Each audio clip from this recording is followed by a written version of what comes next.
Just a There we reminder go. for everyone, please, while there's no questions being asked, please keep your mics off to prevent background noise. But yeah, welcome everyone to QMind's Preparing for Recruitment Season panel. Thanks everyone so much for coming out. We're so excited to be here and help you guys learn a bit more about how fellow students have succeeded in the recruiting process. So the schedule for this event is super simple. We're going to do a bit of an intro to our panelists. Then we'll ask a couple questions until 5:50. And then at 5:50, we are going to have 10 minutes at the end allocated for any questions that you guys may have. So to introduce myself, I'm Griffin. I'm a professional development coordinator for QMIND. And as a second year engineering student, I'm currently preparing to get a job for the summer. And so I'm super excited to hear about what the advice our panelists have. So joining us today, we have Eunice Choi, a program management intern at Microsoft, as well as a QMIND director of development. We have Joseph Grosso, a data science intern at Scotiabank and a QMIND PM. We have Dylan Sitt, a software engineer at Bloomberg. And we have Max Berkowitz, who is an incoming consultant at Oliver Wyman, as well as a previous QMIND managing director of design. So why don't we start this off with our panelists telling us a bit more about themselves. Max, why don't you go first? Hey folks, nice to see you all. Thanks for coming out to hear from us tonight. Yeah, so a little bit about myself. I was and am for the next week still in applied mathematics with a computer engineering specialty. As was mentioned before, my kind of like most recent thing and what I'm pursuing now is management consulting, but I've gone through a swath of other things to get here. I've dabbled in research. I've dabbled in like pure hardware engineering, and so I've got a range of experience there. Also, was previously a managing director at QMIND, so pretty familiar with that whole experience, as well as how one might be able to leverage their QMIND experience to get a sweet job. So yeah, that's a little bit about me. Awesome. Thanks, Matt. Dylan, why don't you go next? Tell us a bit about yourself. Yeah, definitely. So, hi guys, my name is Dylan. I recently graduated this year, May 2020, with a dual degree in commerce and computing. I'm currently working right now as a software engineer at Bloomberg. In the past, I've done business strategy internships at Scotiabank and Bell, and also accounting at PricewaterhouseCoopers. So I've had like a winding path to get to software engineering, and can definitely share some of my tips of like how I landed my current role. That's it from my side. Awesome. Thanks, Dylan. Eunice, why don't you go next? Yeah, sure. Yeah, I'm the current MD of development here at QMind. I'm also studying computer science and math. This is my 5th year at Queens. The past summer, I was at Microsoft as a PM intern, and the year before that, I was at BMO as a software engineering intern. I've had a pretty interesting route to get to pursuing technology, and I'm also very passionate about career development, so I'm super excited to be sharing about different strategies and how to put in hard work and smart work at the same time to land a job. Sweet. And then Joe. Cool. Hi guys, I'm Joe. I am in my 5th year of my Apple Math degree in computing and communications. And in the past, I have been a software developer at a company called L3 Westcam out in Burlington, Ontario. And I've also done co-op roles at Scotiabank as both a software developer and as a data scientist. And so a big part of what got me those roles in the first place was my involvement with QMind. I've been a project manager for 2 years at QMind, 3 years total.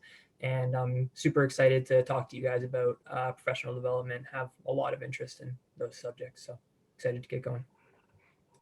Awesome. Well, I guess we can get started with the actual questions now. Our first question is going to be, Dalen, what drew you to the field that you're currently working in? Oh yeah, definitely. So in the past, I've done business strategy internships, like at Scotiabank, as I've said before. And in my most recent internship, I was developing kind of like a business case of why Scotiabank should modernize their technology stack.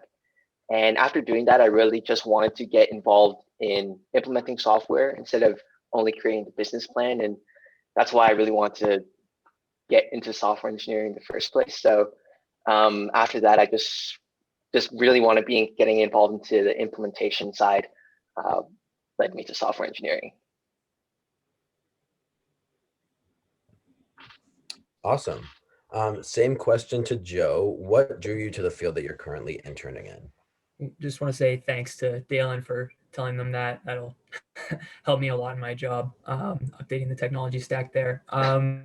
But yeah, the thing that drew me to data science and software development in general was just being able to like use math and engineering every day in my job and being able to learn cool new skills every day, and all using the technology that I had at my fingertips already. I'm already using a computer, don't need any other equipment. And then the thing that really drew me to Scotiabank was the fact that it was a Canadian company. I really want Canadian companies to succeed and to hopefully get to the forefront of technology at some point. And I'm really interested in the crossover between technology and finance as well, because that's where a lot of the cool stuff is going on. So Yeah, I definitely agree. Max, what about you? Yeah, so a little bit of a different take. I come from a really technical background with respect to my undergrad. But prior to that, I was a theater kid. And so after 4 years of grinding tough math, I had kind of had enough of being like strictly a quant. And so for me, management consulting was the perfect balance of using my left and right brain, using kind of qualitative analysis, things you might call soft skills, and among circles like this might get written off pretty easily as less important than the technical stuff. I still really enjoy that stuff, and so for me, management consulting. Once I found out about it, was this a bit of a eureka. I was like, wow, I can still on my day to day use my brain. Actually, have to figure out tough problems, but at the same time, I'm going to get to work with people, and be more social, be more qualitative. That I just felt I never would be had I gone down a more traditional technical path, and so that's why management consulting was right for me. Awesome. And finally, Eunice, what led you to program management at Microsoft? Yeah. So I think for me, it's a similar story to Max. So after I decided to switch into computing because I had felt that computer science and software engineering is a really powerful tool to deliver impact to customers and just people in general in the world. I felt like, but I still wanted to, be constantly talking to people and understand people's problems and deliver that solution, but through, really owning the problem and like through leadership. And this being a program manager is actually like really a product manager where you get to, try to solve the problem with people, including software engineers, designers, and with business, and just making sure that whole execution process is successful. And for me, that was how I wanted to deliver impact to people, and management position allowed me to do that. So yeah. Awesome. And so moving on to our next question, I guess everyone knows that the recruiting process sucks. It's super hard, but did you guys have a strategy to get through it and to obviously get a job? We can start off with Joe. Yeah, for sure. So in the recruiting process, I'm kind of a believer in quality over quantity.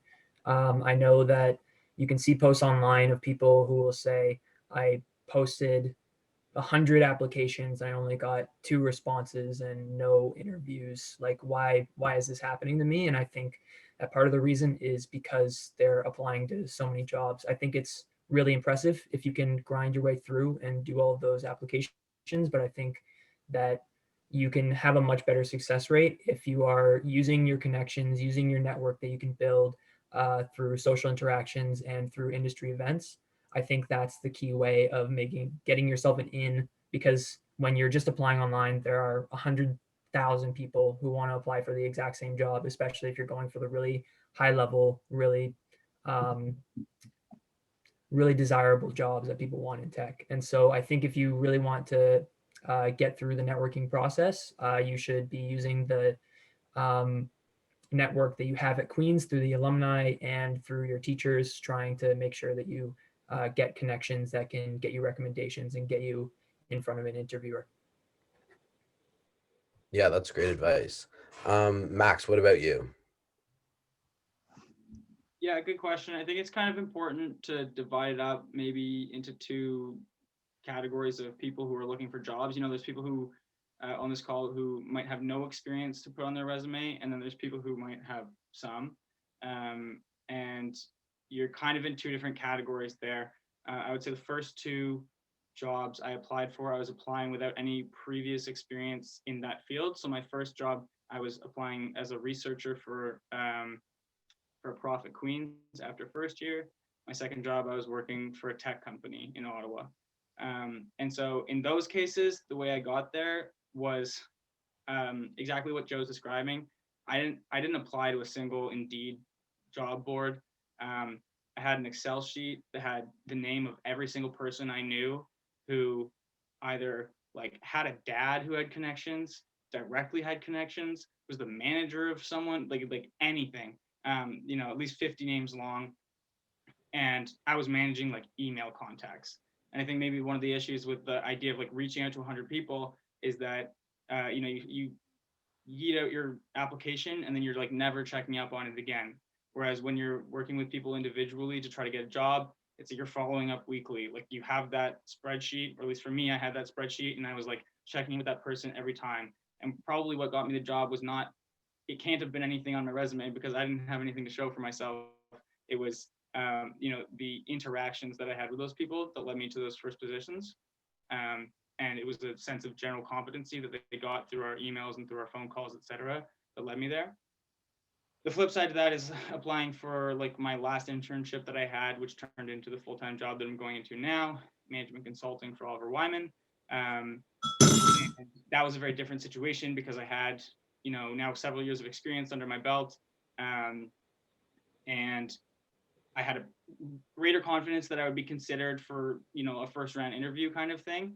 And in a scenario like that, what was more important was really honing in on the skills that I knew I was going to need for that interview, that technical kind of evaluation. And so in that case, it was in the context of management consulting, like as many case studies as I could possibly cram into like a 3-month runway.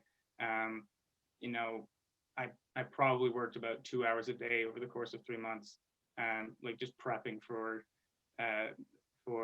hiring season. And so, yeah, that would be my answer for like kind of those two categories. Awesome. Thanks for that. Eunice, what about you? Or I guess, did you have any strategy for the recruiting process? Yeah, I definitely did. I have a list right now. But yeah, I like, to be really honest, I was so lost when I first started looking for jobs. I had really like no idea what what I wanted to do, and also was really confused about everything. Coding to me was like not really the best skill that I had.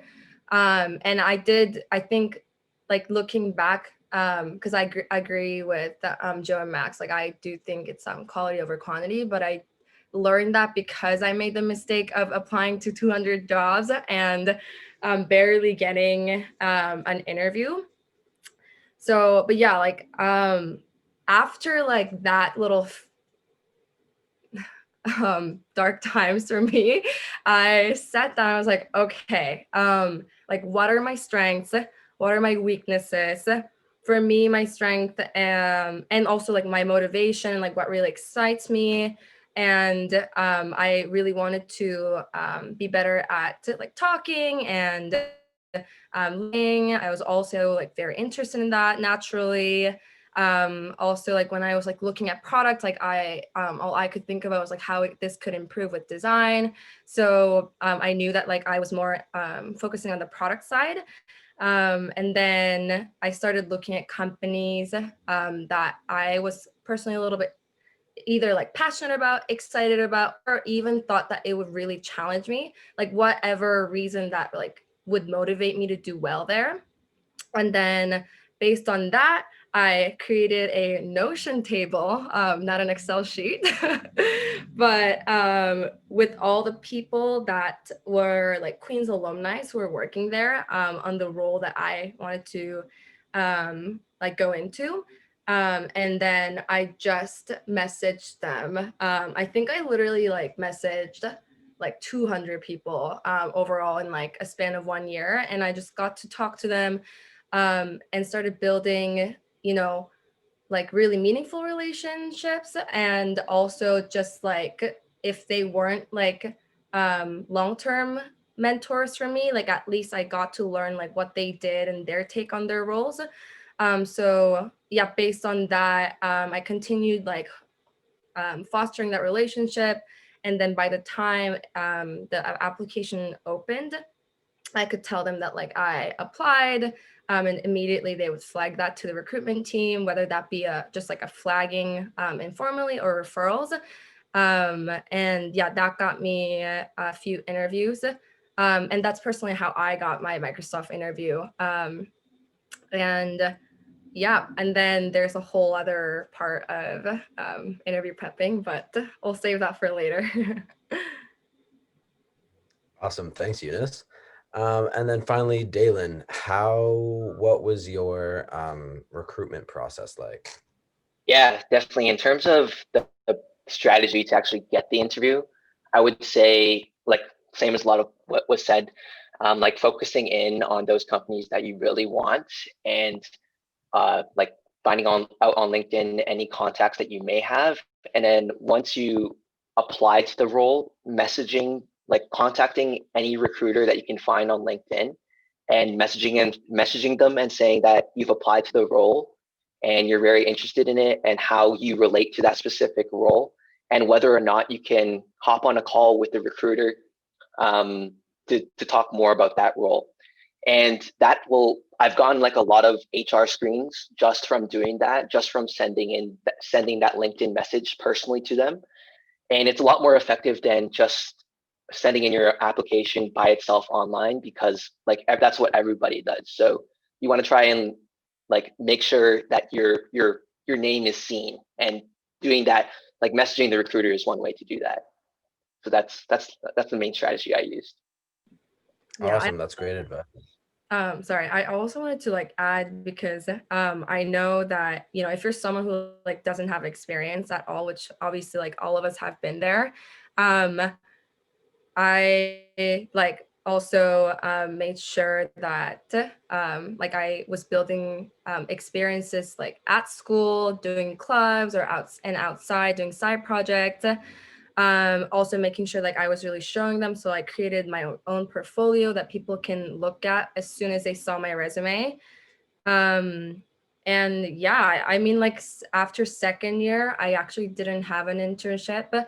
And I decided to use that time to do some freelance website design for people. And I think like that was a huge thing to have on my resume, because like I didn't just not do anything and have another experience that wasn't necessarily really relevant to the industry. So yeah, I think that's like really important to have. Thanks, Eunice. Moving on to our next question. I guess, what is your guys' opinion on cover letters? Some people always use them, some people never use them. Who are you and why? Let's start off with Dalen. Yeah, so I think for software engineering, cover letters are a lot less necessary, but I still do them for companies that I really want. Just because like it gives you kind of that peace of mind that you did everything you could to try and get the interview. But in general, I don't think like what I've heard from online and like just doing my own research is that they don't really for software engineering in particular. But I know for like when I was doing the internships to try and get other like business type internships, I did read them. So it depends on the role that you're applying for. Awesome. I guess a different take on this would be Max. Max, a cover letter or no cover letter guy? I'll be honest, I have not done many iterations on a cover letter. It's really come down to whether or not the specific company you're applying for wants a cover letter. And if they want a cover letter, then you're going to need to throw in a cover letter.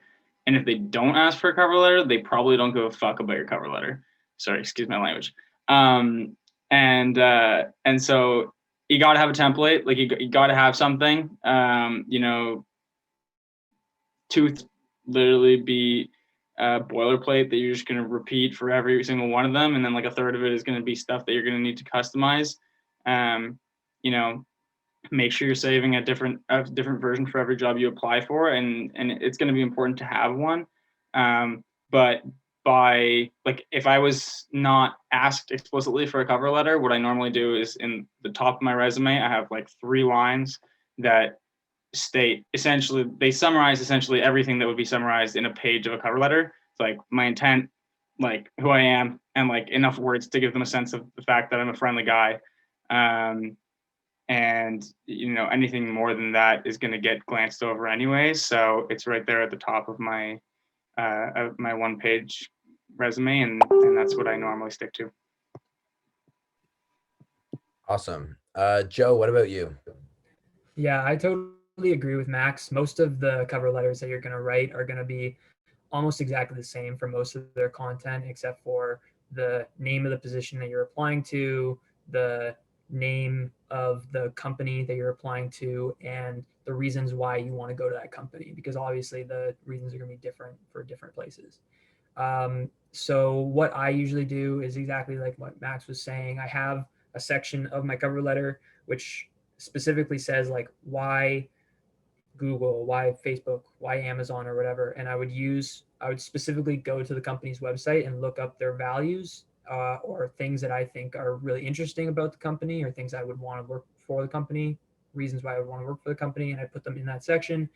And then the company, if they look over the cover letter, which they might not, they will see that I actually put in the effort to customize it to them. So the basic point of this is if the company wants a cover letter, don't leave it out and then let that be a thing that the company could eliminate you from the process for. So that's my advice.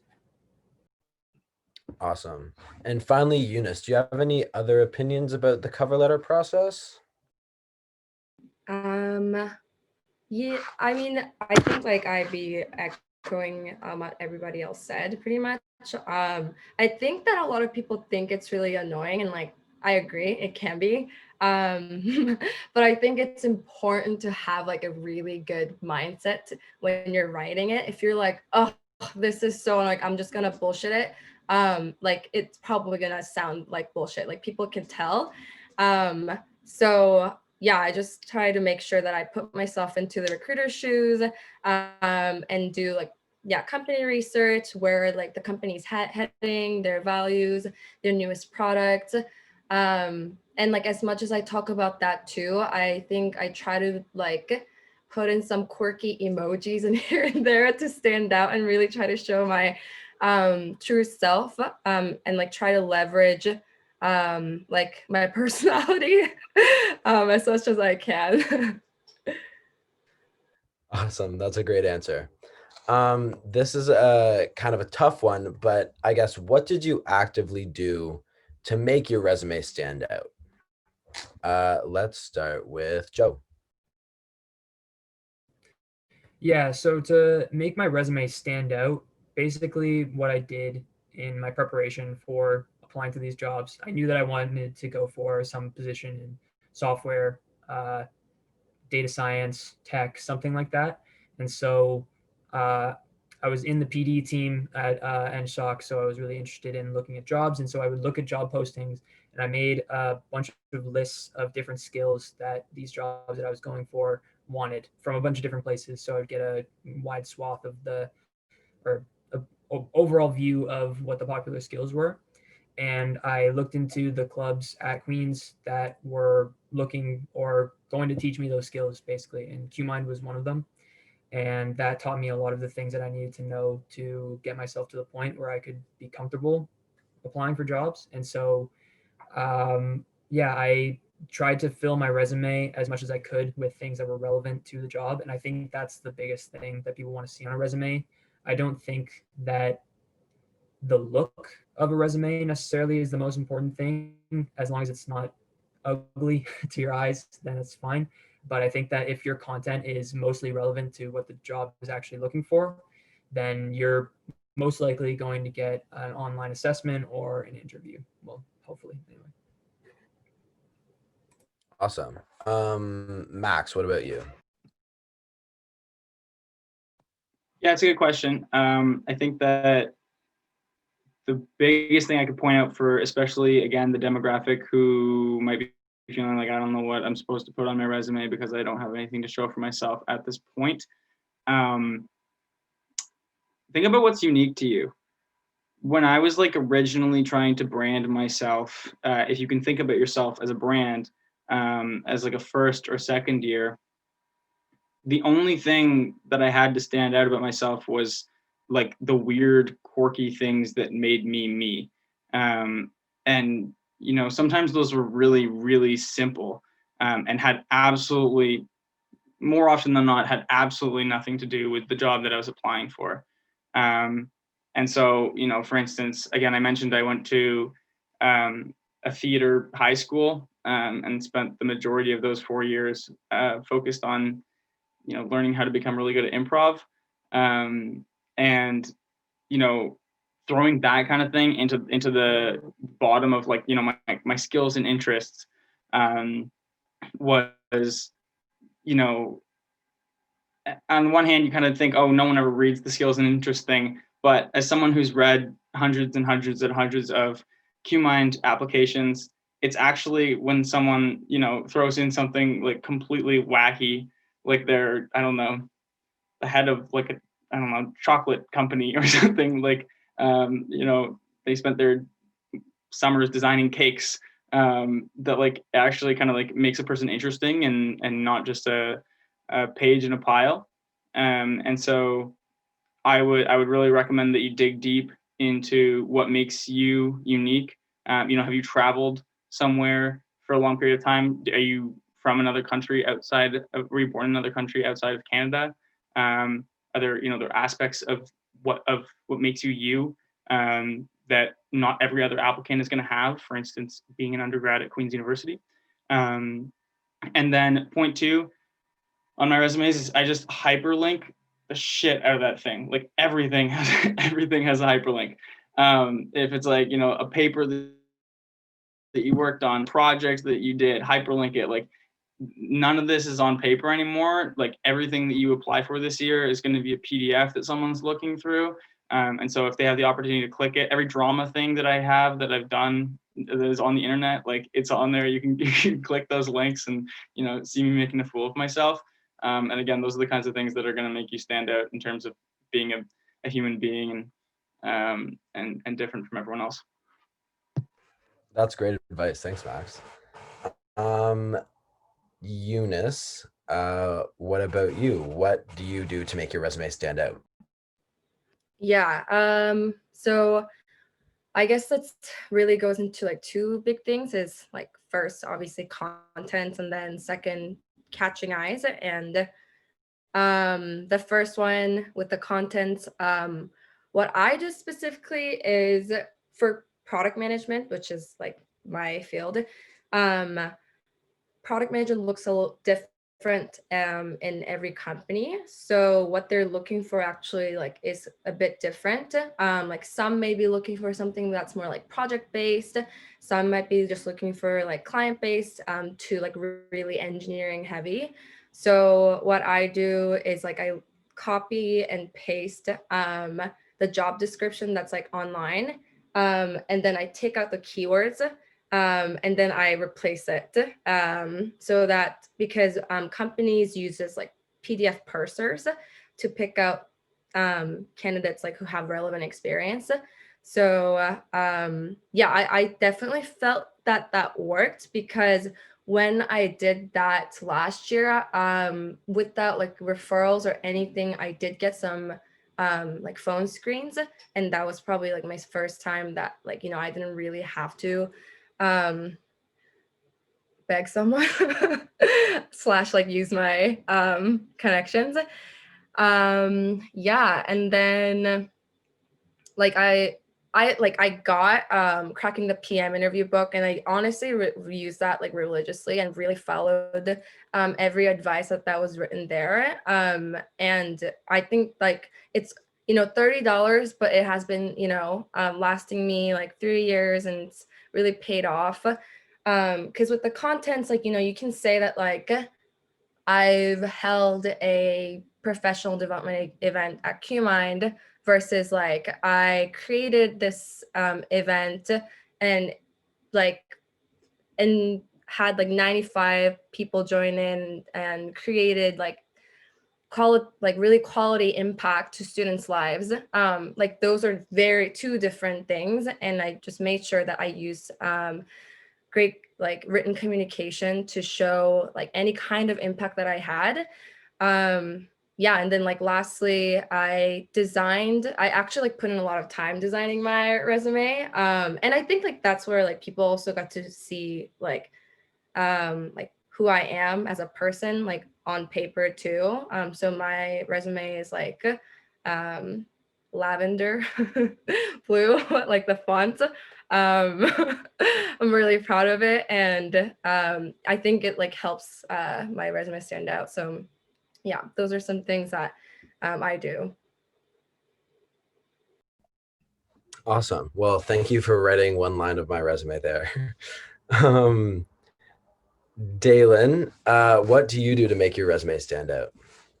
Yeah, definitely. So for software engineering in particular, what's like, I'm sure all of you guys have heard, but like what's really important is the personal projects that you do. Even especially if you don't have a previous internship in software engineering, like I didn't have. So, but one mistake that I think a lot of people may make is that having many different personal projects, but it's actually better to have one or two really big personal projects that you've worked really like, which you've developed a lot of features on, than having many disparate personal projects.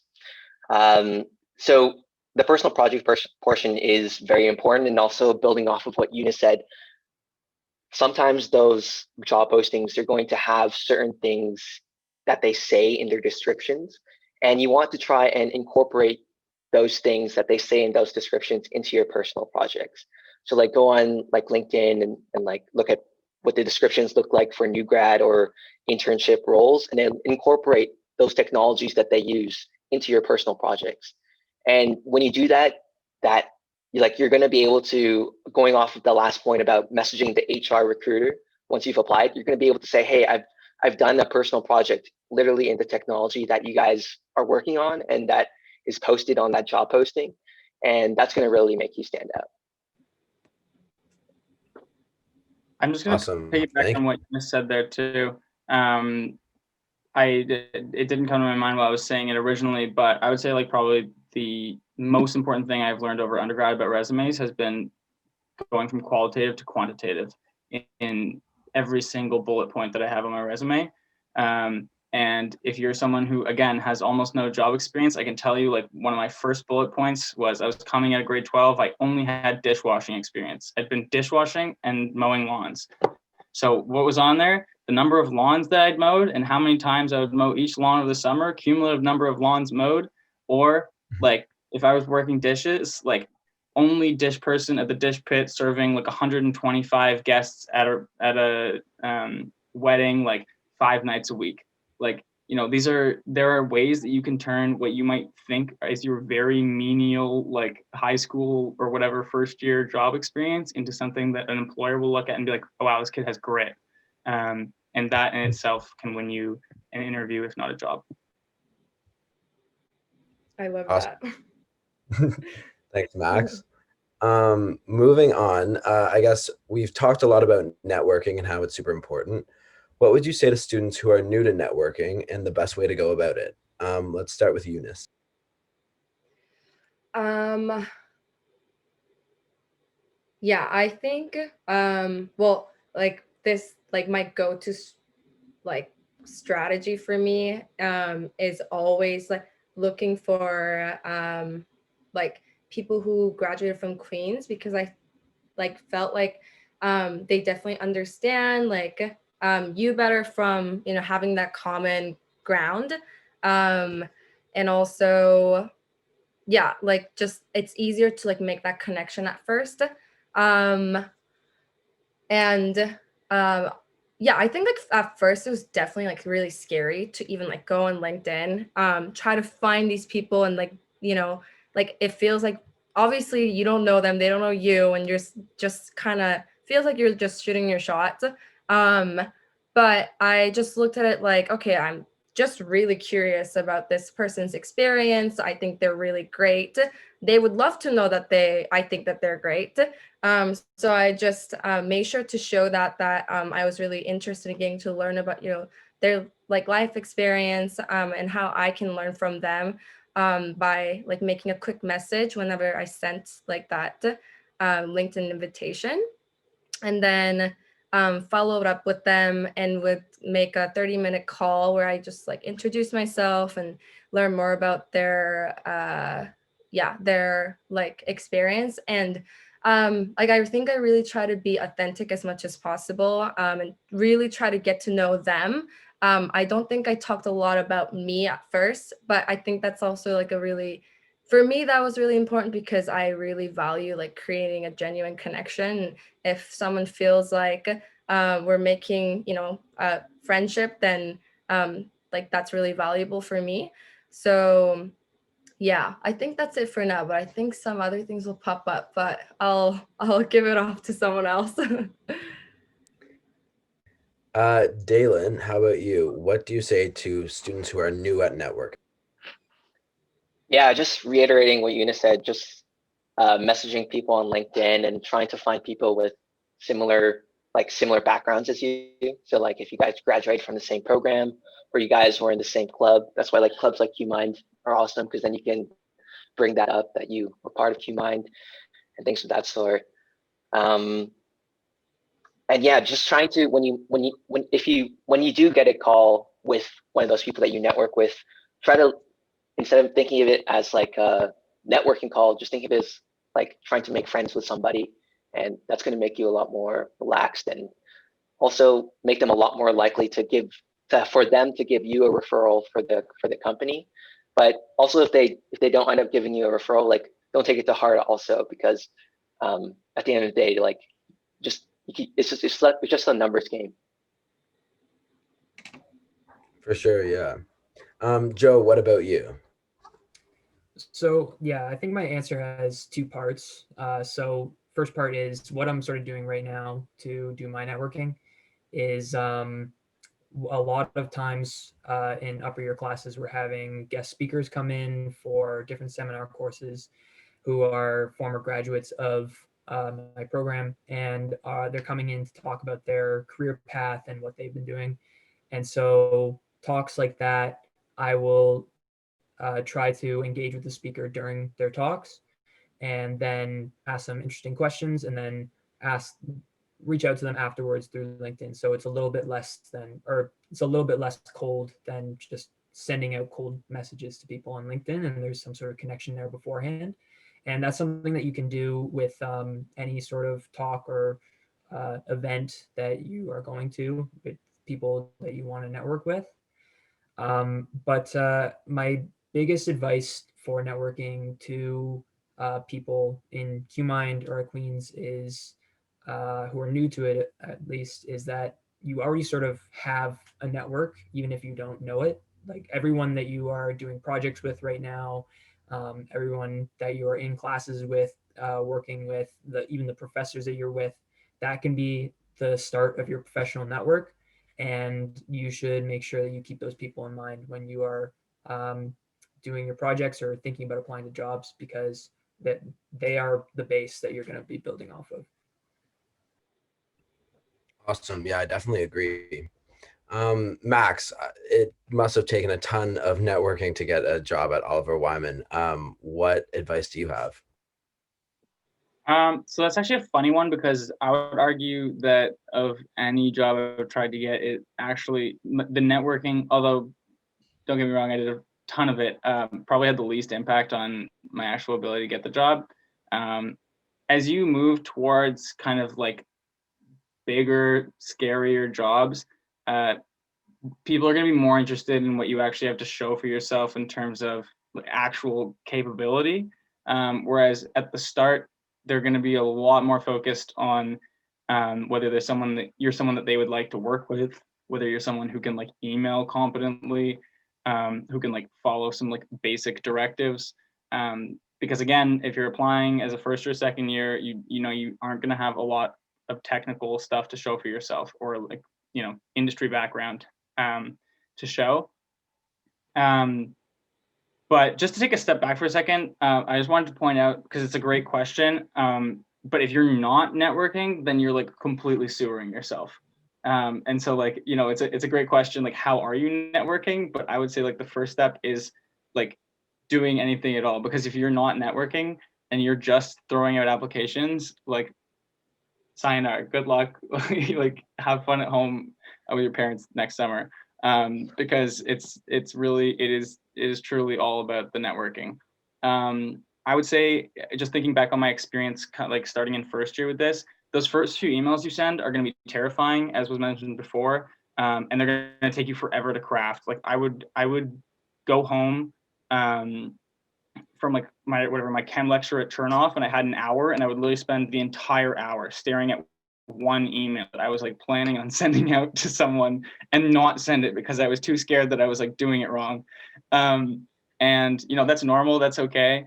But that your speed at doing that will increase a lot as you practice this. And the most important thing is that you're just trying it.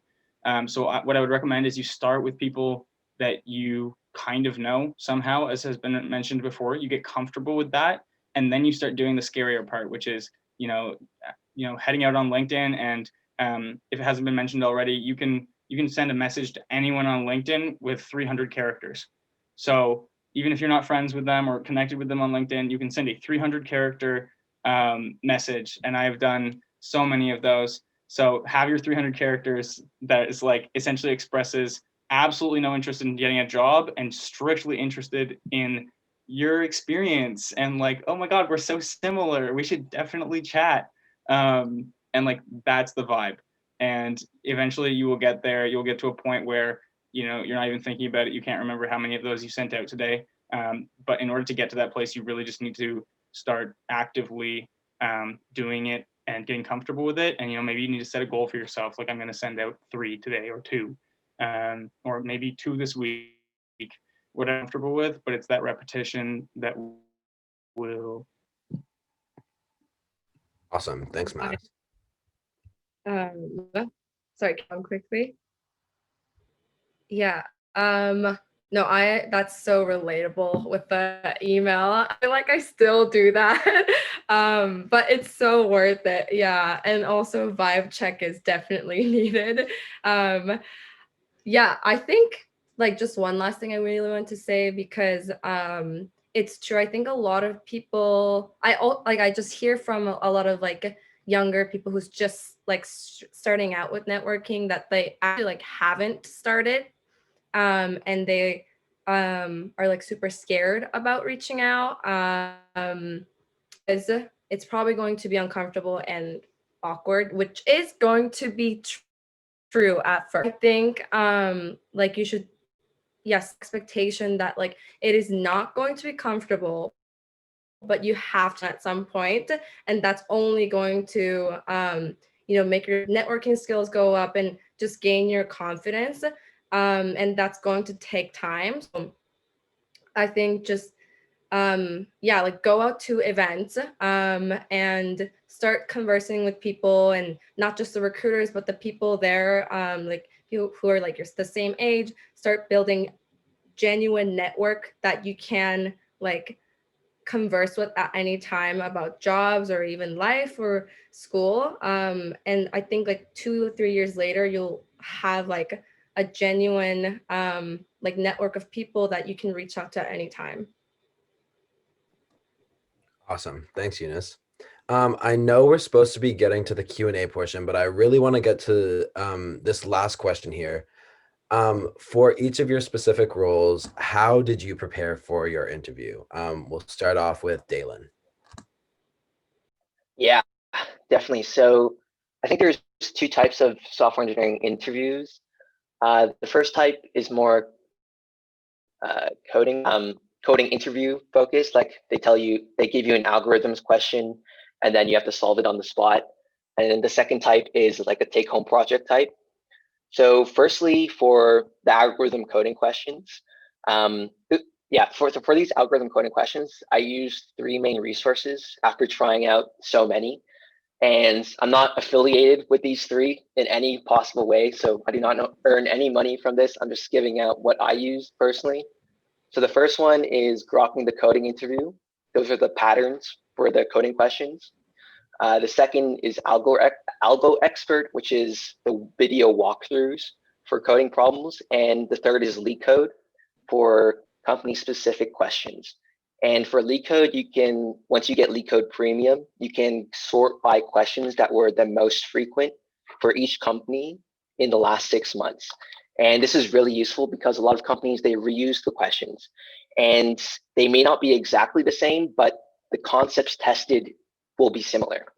So I'm gonna post this in the chat like after I'm finished talking, or maybe like Griffin can hand it out later as well, so you guys don't have to take notes or anything.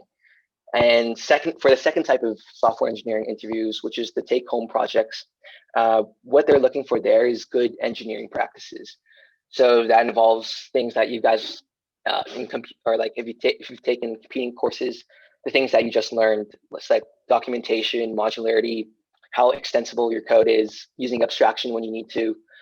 So yeah, those are the 2 types of coding interviews and how I prepared for them. Awesome. Thank you. Max, what about you? Yeah, so management consulting interviews are pretty different. I realize probably some people on the call, given that management consulting wasn't until midway through second year, there's definitely some who don't know what that is. I encourage you to go, just given time, go and find out.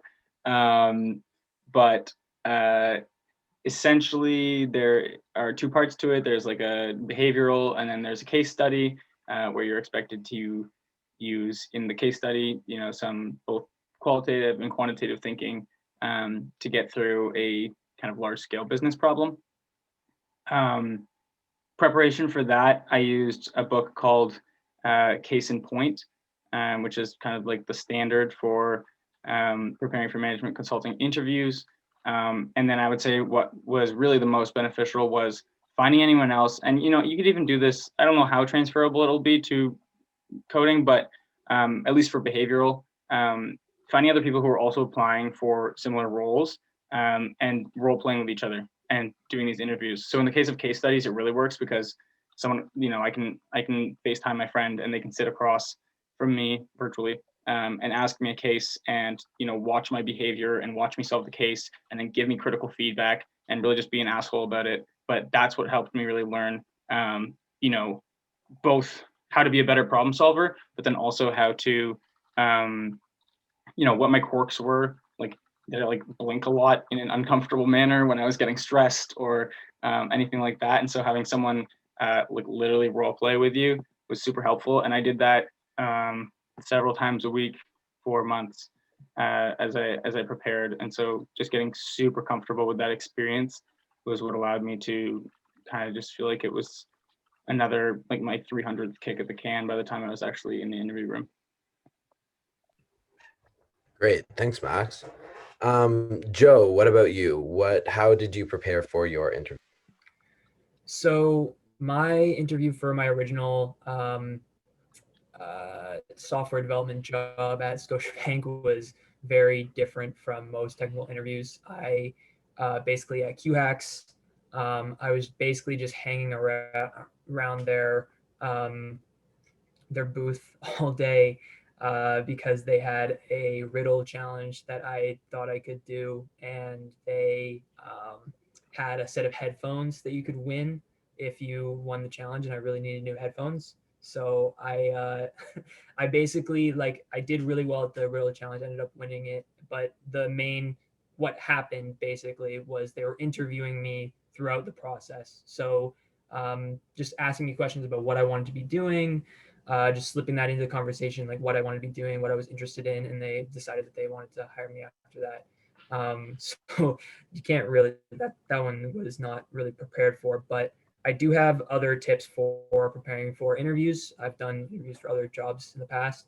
I would still, even if you're applying to a super highly technical role, super highly recommend still practicing your STAR responses to behavioral questions. People are going to ask you behavioral questions, whether in a technical interview or not. If you're going to be doing technical responses, you should be ready to talk about your code, what you've done.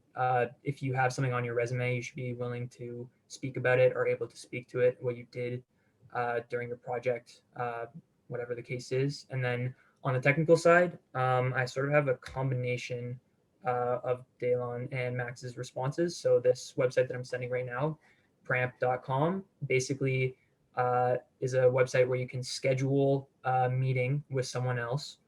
Or the website allows you to find a time. It schedules a meeting with you and another person who wants to learn technical interviews. You get a question that you're going to ask to the other person, and you test each other on coding interview. So it's basically taking a technical interview online with another person. And so you can do this with your friends. Just give them a technical question. They give you a technical question, and then you just test each other on it at a separate time. But this is a super useful thing that I used for my own technical responses. So Awesome. Thanks, Joe. And thanks for the resources, both Joe and Dylan. That's great. And finally, Eunice, how did you prepare for your PM interview? Yeah, what I did was I for PM interviews, there's really two components, behavioral, where they get to learn more about you, your leadership, potential, and how you deal with conflicts, because you deal with people every day. And then also the other part is product design. But for each company, I find that they test different things. Like for example, with Google, their PM is obviously it's a consumer product company. So their PM has more role in the business aspect, I found. And they were asking a lot of questions that was outside of product design. So estimation questions, strategy. And then with Microsoft, there's a lot of heavy emphasis on problem solving and product design. So for Microsoft, I made sure I just knew everything that I did on my resume, and I could talk about it constructively using the STAR method, and prepare for any kind of follow-up questions. And with product design questions, I was like literally, some people might remember me, but I was at Mitchell Hall in front of that whiteboard in like the big lab every day. And I did 3 product design questions every day on the board and talked to myself. And then also had at least like one friend do a mock interview with me. And I literally did that for 4 months straight. And when I got to the interview on the interview site, even though I was so nervous, I was like, it was pretty much muscle memory. So I could like figure it out on the spot. So I just made sure to like do it consistently and did mock interviews so that I can like present myself well when I got to like talk to other people with the interviewers. And then like lastly, I think I've like preparing for it, I was also like had so many times where I just wanted to stop and give up. But like I surrounded myself with like really great friends and like really try to be like strong with my mind so I could keep pushing myself because it is a lot to do like on top of school. So yeah, I think like those are some things that I did. Awesome. Thank you, Eunice. And thank you to all our panelists. This does conclude the panel. Unfortunately, it ran along at 6 o'clock, so we can't do the Q&A portion, but all of our panelists have told us that we can give out their LinkedIn. So Jake, if you want to put up LinkedIn's, if anyone has any questions, add them on LinkedIn, shoot them a message. I'm sure they'd be happy to answer. As well in the chat is a survey a bit up. Just let us know how the event went, what you liked, what you didn't like, what you want to see next from PD. And as well, just a little Notion doc that has a couple other resources that QMIND thought would be good. But yeah, thank you everyone for coming out. Thank you so much to our panelists. I thought that went awesome. I thought I learned a ton. And yeah, I guess good luck on everyone's exams and happy holidays.